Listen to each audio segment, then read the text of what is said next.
Hello everyone, I'm Charlie Pisani and today I'll be doing a video for the Harry Scarfe YouTube channel. I'm 14 years of age, passionate Tottenham fan.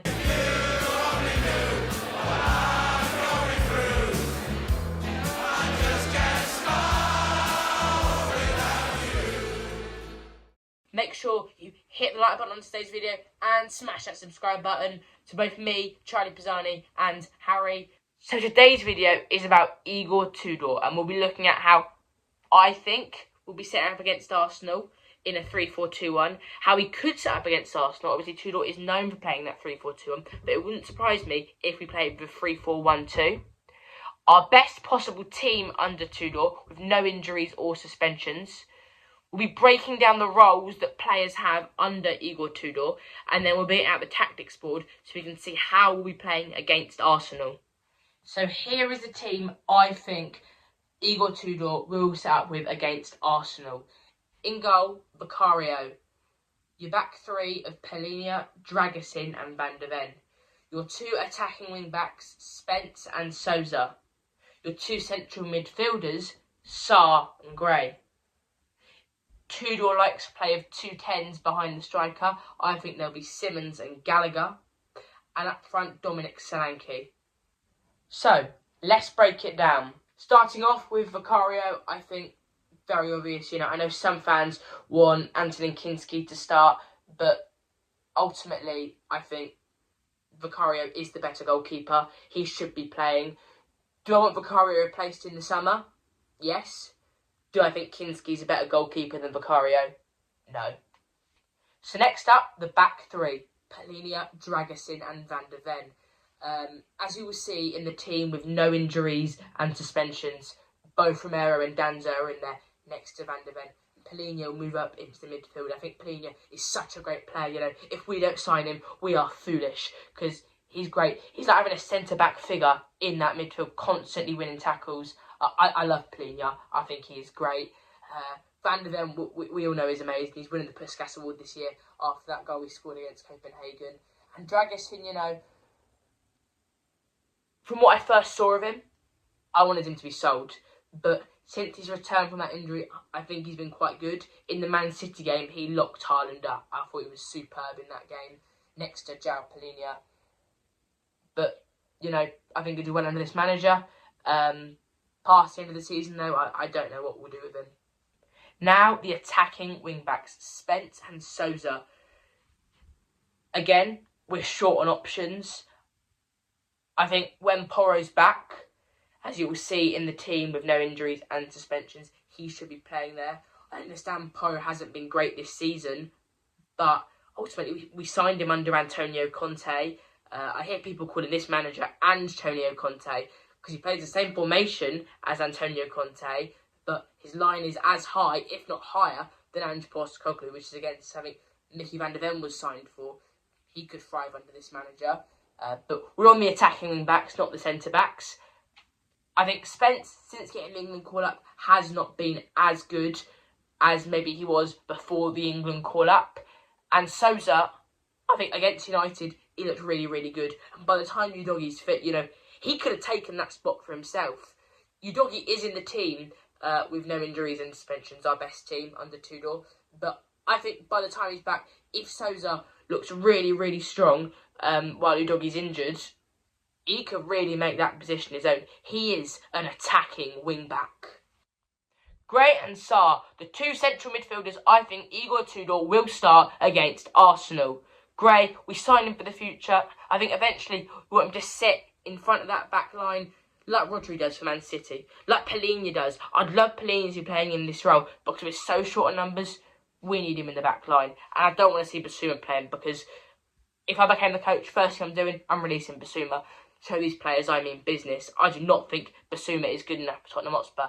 Next to Gray is Pat Mata Sarr. I love Sarr. He runs. I know we signed Gallagher, who does the same and is probably also a better player than him. But again, with so short numbers, we need him somewhere else in this team.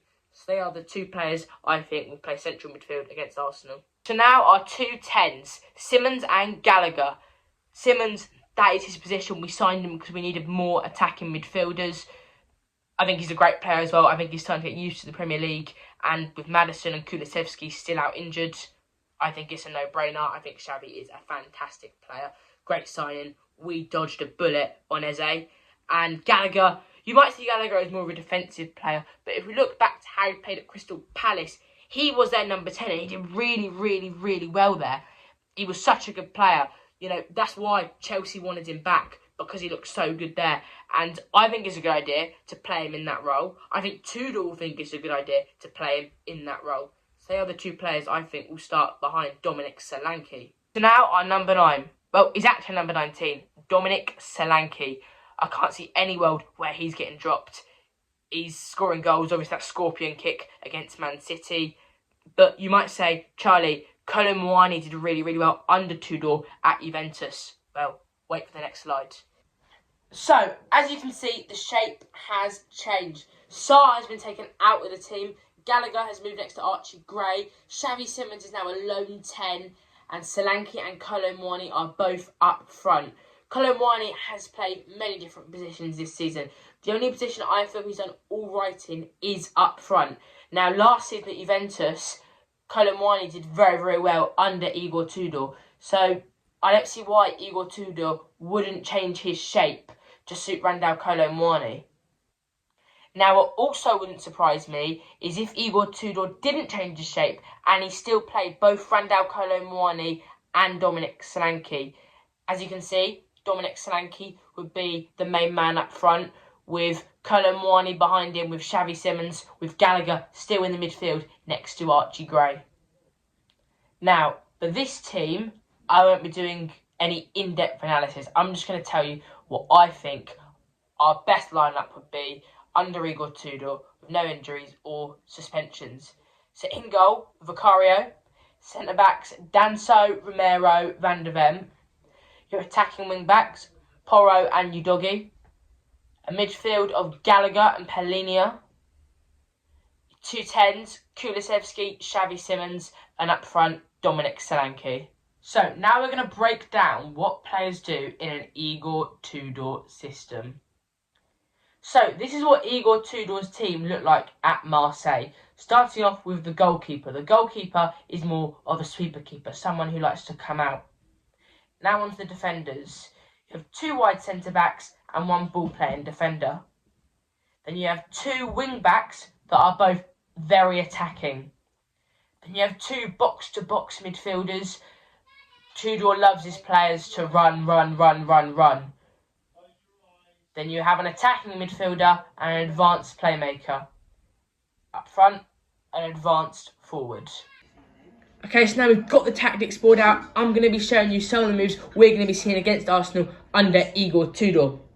So, we've got the ball in our half, and we're going to be taking the ball from our half to their goal. So, the centre-back has the ball. He's going to give it to another centre-back. The pressing players for Arsenal, they're going to come across. This is a midfielder. This is not your wing-back. Your wing-back is up here, and your other wing-back is over here. Tudor likes his wing-backs to be very, very high.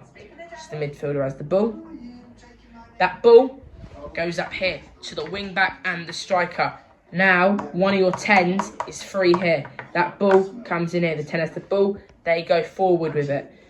This 10 now comes across. He's got players following him. And that ball goes through here. This 10. And a shot on goal. And there you go. You've created a move. Okay, so we're now going to look at our shape off the ball. So Arsenal have a goal kick. The ball's going to go to this player. These 3 players, your 2 10s and your striker, they're going to press. If they don't get the ball high, these 2, your 10s, they're going to come here. And your 2 pivots, they're going to float backwards. They're going to move further out wide. As you can see, Igor Tudor likes to have a very high line and he likes to compact space. Arsenal are now going to find it very difficult to find forward passes. This player here, our striker, he will be chasing, and Arsenal are going to find it very, very difficult to get this ball forward. In this game, Arsenal are going to be looking to play a lot of balls over the top. However, we have Mickey van der Ven. This is why we signed him under Ange for our high line. When they play that ball over the top, the player's going to struggle very much because of the pace of Mickey van de Ven. He's going to get that ball back straight away.